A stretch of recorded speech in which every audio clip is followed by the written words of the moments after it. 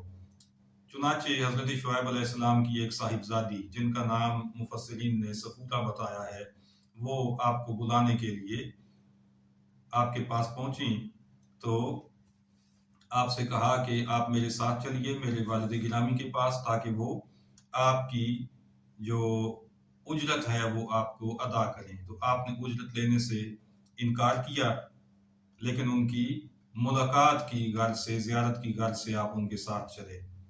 مفسرین بتاتے ہیں کہ آپ کو وہاں پہنچ کر کھانا پیش کیا گیا تو آپ نے انکار کیا اور فرمایا کہ کہیں یہ میرے کام کا عوض نہ ہو جائے، میرے عمل کا عوض نہ ہو جائے، اس لیے کہ ہم نیکی عوض کے بدلے میں نہیں کیا کرتے۔ حضرت شعیب علیہ السلام نے فرمایا کہ یہ آپ کی اس نیکی کا عوض اور بدلہ نہیں ہے، بلکہ یہ مہمان نوازی ہے۔ چنانچہ آپ نے کھانا تناول فرمایا۔ حضرت موسیٰ علیہ السلام سے سارے احوال سن کر حضرت شعیب علیہ السلام نے فرمایا کہ یہاں پر فرعون کا حکم نہیں چلتا، آپ ظالموں سے بچا لیے گئے ہیں۔ حضرت شعیب علیہ السلام کی صاحبزادیوں نے اپنے ابا جان سے عرض کی کہ آپ انہیں اپنے پاس ملازم رکھ لیں، تاکہ جانوروں کو چرانے کی جو مشقت ہم پر آ چکی ہے ہم اس سے آزاد ہو جائیں، اور یہ طاقتور بھی ہیں، امانت دار بھی ہیں۔ مفسرین بتاتے ہیں کہ جب آپ حضرت شعیب علیہ السلام کی صاحبزادی کے ہمراہ ان کے گھر گئے تو آپ نے ان کے آگے رہنا پسند کیا اور انہوں نے کہا کہ آپ پیچھے پیچھے چلیں تاکہ آپ کی پردہ دری نہ ہو، آپ کا پردہ قائم رہے، اور آپ نے حضرت شعیب علیہ السلام کی صاحبزادیوں کی طرف آنکھ اٹھا کر بھی نہیں دیکھا۔ تو انہوں نے عرض کی کہ یہ طاقتور بھی ہیں، امانت دار بھی ہیں۔ چنانچہ حضرت شعیب علیہ السلام نے اپنی صاحبزادی سے آپ کا نکاح کیا اور آپ کا مہر 8 سال کی ملازمت قرار دیا، اور مزید فرمایا کہ اگر آپ مزید 8 سال کے بعد 2 سال اور رک جائیں تو یہ بھی آپ کی مہربانی ہوگی، یہ لازم نہیں ہے آپ پر۔ مفسرین یہ بھی یہاں پر بتاتے ہیں کہ حضرت شعیب علیہ السلام کے حکم پر آپ کی صاحبزادی نے حضرت موسیٰ علیہ السلام کو ایک عصا پیش کیا تاکہ آپ جانوروں کی، بکریوں وغیرہ کی نگہبانی بھی کر سکیں اس کے ذریعے، اور درندوں سے حفاظت بھی کر سکیں۔ یہ عصا وہ تھا جو حضرت آدم علیہ السلام کو جنت سے ملا تھا، آپ جنت سے لائے تھے، تو وہ نسل در نسل چلتا ہوا یوں حضرت موسیٰ علیہ السلام تک پہنچا۔ چوتھا رکوع ہے سورۃ القصص کا 20ویں پارے کا، یہ 7واں رکوع ہے۔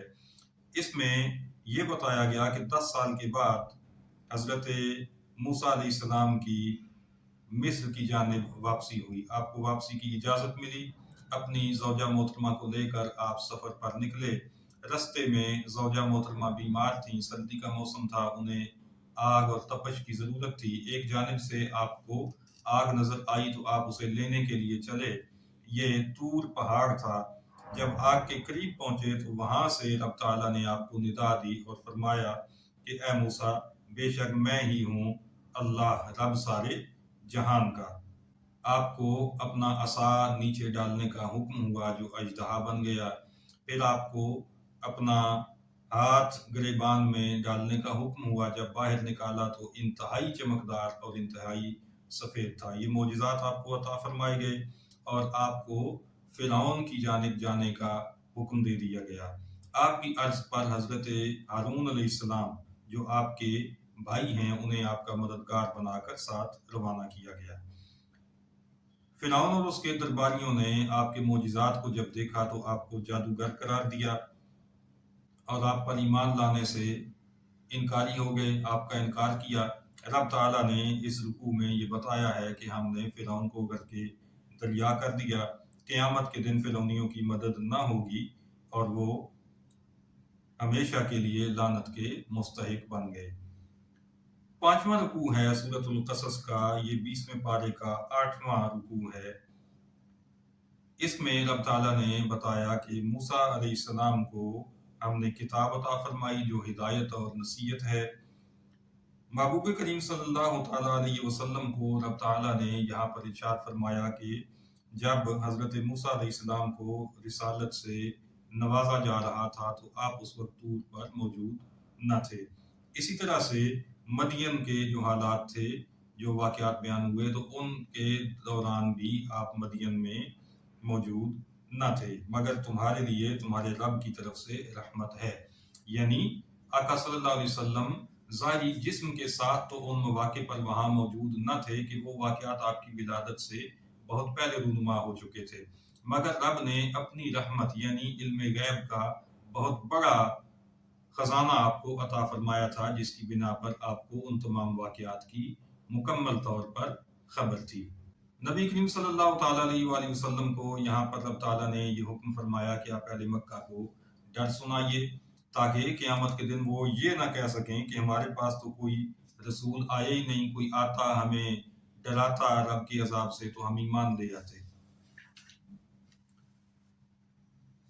فرمایا کہ پھر جب ان کے پاس حق آیا، یعنی نبی کریم صلی اللہ علیہ وسلم تشریف لے آئے اللہ تعالیٰ کا آخری کلام لے کر، تو وہ بولے انہیں کیوں نہ دیا گیا جو موسیٰ علیہ السلام کو دیا گیا تھا، یعنی ایک ہی بار پوری کتاب کا مل جانا اور ید بیضا اور عصا وغیرہ کے معجزات۔ حالانکہ نبی کریم صلی اللہ علیہ وسلم کے معجزات ان معجزات سے کہیں بڑھ کر تھے جو انہوں نے اپنی آنکھوں سے دیکھے، لیکن بدبختی تھی کہ وہ انکار پر جمے رہے اور ایمان کی طرف نہ آئے۔ قریش نے تورات اور قرآن دونوں کو جادو قرار دیا، تو رب تعالیٰ نے فرمایا کہ اگر سچے ہو تو ان سے زیادہ ہدایت والی کتاب لے آؤ۔ چھٹا رکوع ہے سورۃ القصص کا، یہ 20ویں پارے کا 9واں رکوع ہے۔ اس میں حبشہ سے آ کر ایمان لانے والے 40 خوش قسمت افراد کے بارے میں بتایا گیا کہ وہ دگنے اجر کے مستحق ہیں، اس لیے کہ انہوں نے پہلے انجیل پر ایمان قبول کیا، اس کے عامل رہے، اور پھر قرآن مقدس پر بھی ایمان لے آئے، تو وہ دگنے اجر کے مستحق ہیں۔ وہ صدقہ کرتے ہیں، بیہودہ باتوں کی طرف توجہ نہیں دیتے، اور جاہلوں سے سلام کر کے کنارہ کش ہو جاتے ہیں، ان کے ساتھ وہ اپنا وقت برباد نہیں کرتے۔ اس رکوع میں یہ بتایا گیا کہ ظالموں کی بستیوں کو اللہ تعالیٰ ہلاک کرتا ہے۔ جو چیزیں تمہیں دی گئیں دنیا کا برتاوا اور سنگار ہے، اور جو اللہ کے پاس ہے وہ بہتر اور باقی رہنے والا ہے، کیا تمہیں عقل نہیں؟ یہاں پر ان الفاظ کے ذریعے قریش مکہ کو اور دیگر کفار کو دعوت حق دی گئی کہ آخرت کا جو ثواب ہے، آخرت کی جو نعمتیں ہیں، وہ اس سے بہت بڑھ کر ہیں جو دنیاوی ساز و سامان ہے، اور تم دنیاوی ساز و سامان اور دنیاوی عیش و عشرت کے بدلے میں آخرت کی ان عظیم نعمتوں کو جھٹلا رہے ہو، تو کیا تم میں عقل نہیں ہے؟ 7واں رکوع یہ 20ویں پارے کا 10واں رکوع ہے۔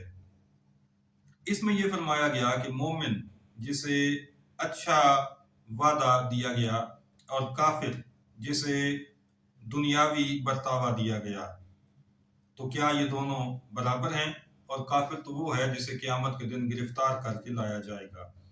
بت قیامت کے دن کفار سے بیزاری ظاہر کریں گے، اور وہ یہ کہیں گے کہ یہ ہماری پوجا نہیں کرتے تھے بلکہ اپنی شہوات اور خواہشات کے پجاری تھے۔ ایمان لانے والوں، توبہ کرنے والوں، اچھے کام کرنے والوں کے بارے میں اس رکوع میں بتایا گیا کہ عنقریب وہ فلاح پائیں گے۔ اللہ تعالیٰ کی صفات کے حوالے سے یہاں پر کچھ باتیں بیان کی گئی ہیں۔ اللہ جو چاہے پیدا کرتا ہے، وہ برتر ہے، وہ ظاہر اور غائب سب کو جانتا ہے، اس کے سوا کوئی عبادت کے لائق نہیں ہے۔ دنیا اور آخرت میں اسی کی حمد ہے اور اسی کا حکم ہے۔ اگر وہ قیامت تک رات رکھے تو کون ہے جو تمہیں روشنی لا کر دے، اور اگر وہ قیامت تک دن رکھے تو کون ہے جو تمہیں رات لا کر دے جس میں تم آرام کرو۔ وہ اللہ تعالیٰ ہی ہے جس نے اپنی رحمت سے دن اور رات بنائے کہ رات میں آرام کرو اور دن میں اللہ کا فضل تلاش کرو، یعنی اپنی روزی کماؤ۔ 8واں رکوع ہے سورۃ القصص کا، یہ 20ویں پارے کا 11واں رکوع ہے۔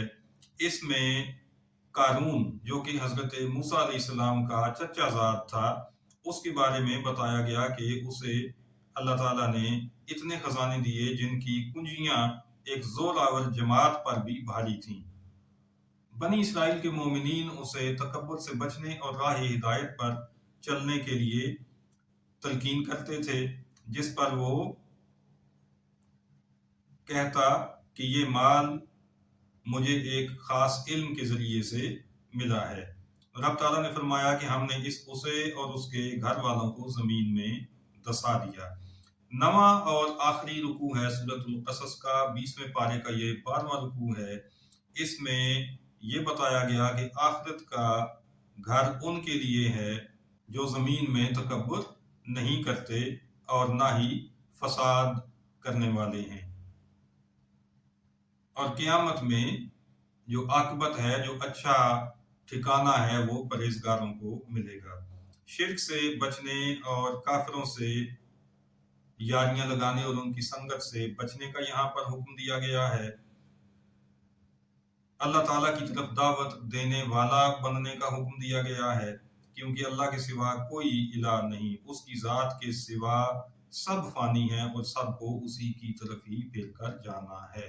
ناظرین محترم، یہ نہایت مختصر انداز میں سورہ قصص کا رکوع برکوع خلاصہ آپ کی خدمت میں پیش کیا گیا ہے۔ دعا کیجئے کہ رب تعالیٰ ہمیں قرآن مقدس کو سمجھنے اور سمجھ کر عمل پیرا ہونے کی توفیق نصیب فرمائے۔ وآخر دعوانا ان الحمد للہ رب العالمین۔